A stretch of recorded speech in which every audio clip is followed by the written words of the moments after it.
Role आता है इसमें हमारा फ्लोएम स्विगी एंटर करता है और ये हमारे खाने को प्लांट्स में बाई डायरेक्शनल तरीके से ऊपर या नीचे जहाँ भी ज़रूरत हो वहाँ पहुँचाता है। इसके कंपोनेंट्स क्या होते हैं?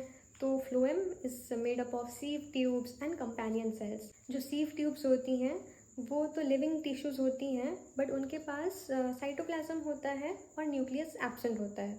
अब जो कंपेनियन सेल्स होती हैं न्यूक्लियस उनके पास होता है, और जो सीव ट्यूब्स और कंपेनियन सेल्स है वो एकदम कोऑर्डिनेशन में काम करती हैं। कंपेनियन सेल्स नाम से ही पता चलता है कि वो सीव ट्यूब्स को कंपनी देता है। न्यूक्लियस होता है कंपेनियन सेल्स के पास, सीव ट्यूब्स के पास वो एब्सेंट होता है।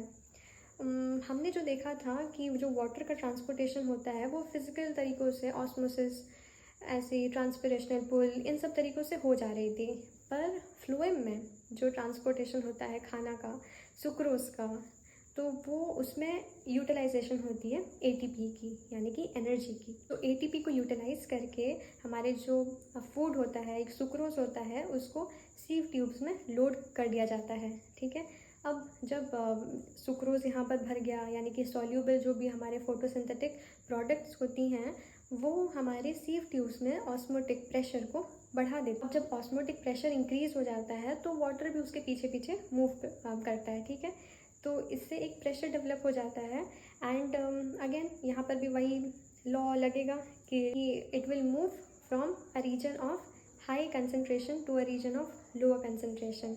यहाँ पर बात किसकी? पानी की नहीं हो रही है, यहाँ पर बात हो रही है सॉल्यूट्स की, बिकॉज सुक्रोज एक सॉल्यूबल सॉल्यूट है जो कि हम प्लांट्स में वैसी जगह भेजना चाहते हैं जहाँ पर कि उसका कंसंट्रेशन कम होगा, जैसे कि डेवलपिंग शूट्स हो गया। इस पूरे प्रोसेस को हम ट्रांसलोकेशन कहते हैं। ट्रांसलोकेशन होता है ये बहुत ज़रूरी है, क्योंकि जैसे स्प्रिंग में हमारी जो ट्रीज़ की सारी लीव्स शेड हो जाती हैं, गिर जाती हैं, तब फोटोसिंथेसिस नहीं हो पा रहा होता है, तब फिर भी तो प्लांट ज़िंदा होती है ना। हमारे सबके दिमाग में ये ख्याल तब आता है कि यार अगर लीव्स ही नहीं है, प्लांट में खाना ही नहीं बन रहा है, फिर प्लांट ज़िंदा कैसे हैं? तो जो प्लांट्स में स्टोर्ड ऑर्गन्स, जो स्टोरेज ऑर्गन्स होती हैं, जैसे कि रूट्स हो गया या स्टेम्स, यहाँ से हमारा ट्रांसलोकेशन के थ्रू ही, फ्लोएम के थ्रू ही जो डेवलपिंग बड्स होती हैं वहाँ पर खाना जाके पहुँचता है। और इस तरीके से हमारा जो ट्रांसपोर्टेशन इन प्लांट्स का टॉपिक है ये ख़त्म होता है।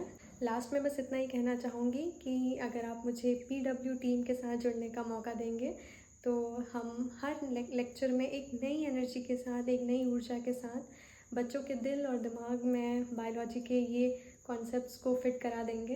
क्योंकि मैं टीचिंग को बस एक जॉब की तरह नहीं, इस चीज़ को अपने पैशन की तरह देखती हूँ।